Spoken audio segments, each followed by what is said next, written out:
Assalamualaikum warahmatullahi wabarakatuh. Hai semuanya, perkenalkan nama saya Elisa Ulansari dengan NIM E1S1230003.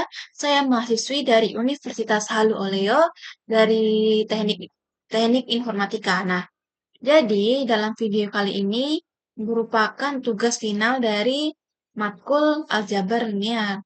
Nah, jadi di sini saya ingin menjelaskan materi tentang aljabar linear dalam bidang informatika.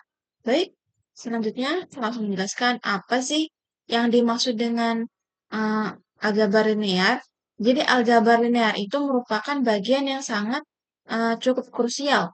Nah, dalam ilmu komputer ya teman-teman. Jadi, aljabar linear ini merupakan fondasi dalam matematika yang sangat penting dalam teknik informatika. Nah, memainkan peran krusial dalam berbagai aplikasi dan teknologi modern. Nah, aljabar linear adalah salah satu bidang yang penting dalam ilmu informatika dan memiliki banyak aplikasi dalam bentuk ilmu informatika. Nah, kenapa sih kita harus belajar aljabar linear di ilmu informatika? Apa alasannya? Mengapa kita harus mempelajari aljabar linear di informatika?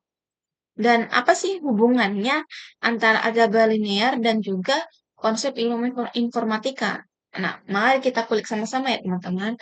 Nah, aljabar linear ini merupakan bagian yang cukup krusial seperti yang saya beritahu tadi. Nah, jadi alasannya karena dasar komputer serta berbagai bidang penting matematika yang digunakan untuk programmer komputer, maksudnya untuk pemrograman komputer merupakan matematika biner. Nah, jadi sistem bilangan biner ini hanya menggunakan angka 0 dan 1. Yang kita sama-sama tahu kalau bilangan biner itu terdiri dari angka 1 dan juga 0. Nah, untuk semua prinsip matematika. Nah, jadi dengan demikian programmer dia perlu mempelajari pemanfaatan atau bagaimana melakukan identifikasi sekaligus penyelesaian masalah melalui pemanfaatan matriks dan juga vektor. Nah, matriks dan vektor ini merupakan salah satu bagian dari aljabar linear yang selalu digunakan dalam komputer kita.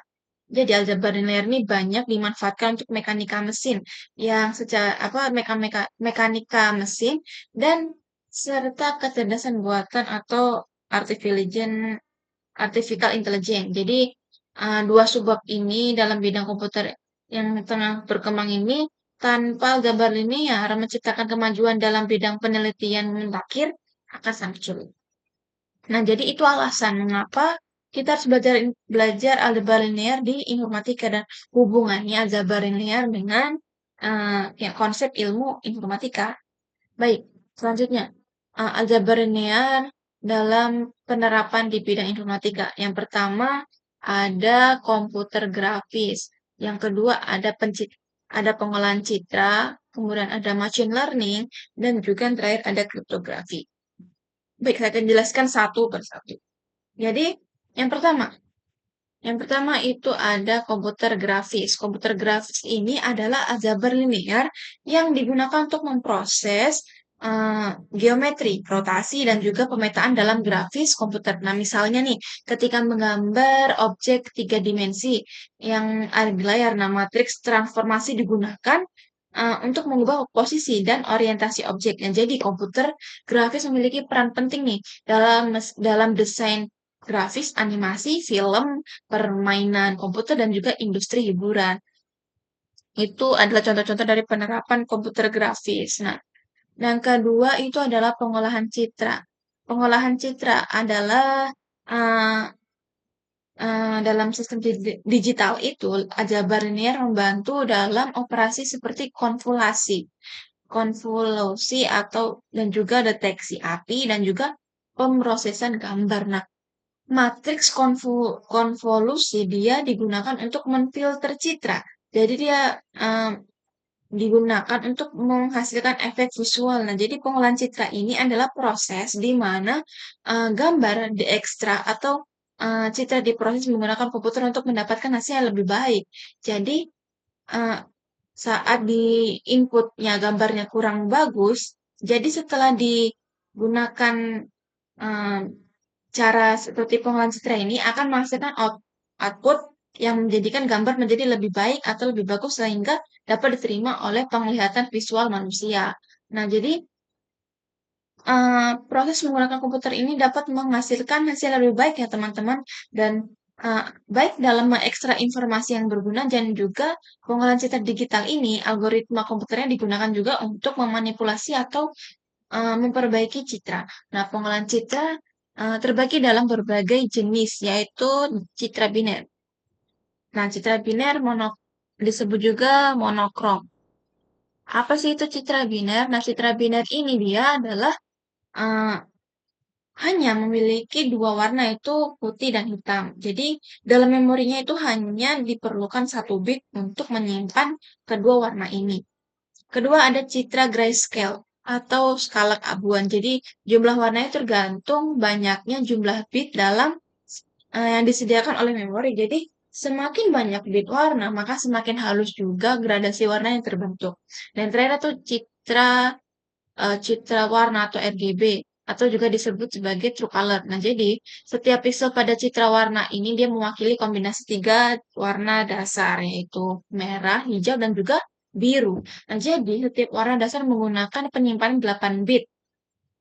Masing-masing bit berarti dapat menghasilkan banyak warna sehingga jumlah warna terdiri dari 255 gradasi. Nah, jadi itu ya teman-teman terkait tentang pengolahan citra. Nah, kemudian saya menjelaskan tentang machine learning. Ini dia, machine learning. Apa sih machine learning itu? Nah, machine learning adalah cabang ilmu komputer yang mempelajari algoritma statistik yang dapat belajar dari data dan generalisasi ke data yang belum pernah dilihat, belum pernah di cross check. Nah, jadi sehingga dapat melakukan tugas yang tanpa instruksi eksplisit.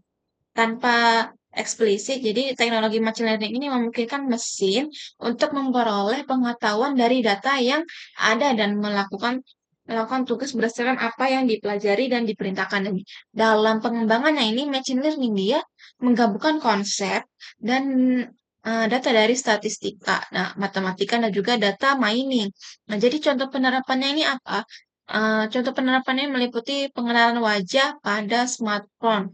Nah, jadi, di smartphone kita yang sekarang, berkembang pada saat ini, banyak sekali fitur-fitur yang nah, salah satunya itu fitur perlindungan pada smartphone, yaitu menggunakan pengenalan wajah. Jadi untuk membuka layar ponsel kita, bisa menggunakan pengenalan wajah. Jadi, layar itu hanya bisa dibuka oleh wajah yang pernah di-scan atau disimpan datanya pada smartphone kita. Jadi kalau kita sudah men-scan data wajah kita otomatis, layar HP kita hanya dapat dibuka oleh wajah kita sendiri dan tidak dapat dibuka oleh orang lain. Nah, itu dia. Nah, kemudian itu contoh lainnya adalah rekomendasi produk e-commerce dan analisis data medis. Baik. Nah, terakhir itu ada kriptografi. Nah, kriptografi ini apa? Dia adalah praktik pengembangan dan penggunaan algoritma yang menggunakan kode. Dia berkode untuk melindungi dan mengaburkan informasi. Jadi informasi itu sudah dikaburkan sehingga yang dikirimkan itu sehingga saat dikirimkan yang dapat membukanya itu adalah orang-orang yang mana mereka telah diizinkan dan memiliki kemampuan untuk mengaksesnya atau mendeskripsinya. Nah, jadi dengan kata lain, kriptografi ini dia mengaburkan informasi sehingga pihak lain yang tidak berwenang dia tidak dapat membuka Eee, atau tidak dapat mengaksesnya. Nah, itu maksud dari kriptografi. Nah, teman-teman itu adalah penjelasan singkat saya terkait tentang, penerapan aljabar nilai atau penjelasan aljabar nilai dalam bidang informatika. Nah, mungkin cuma itu, sekian saya ucapkan wassalamualaikum warahmatullahi wabarakatuh dan terima kasih. Dadah.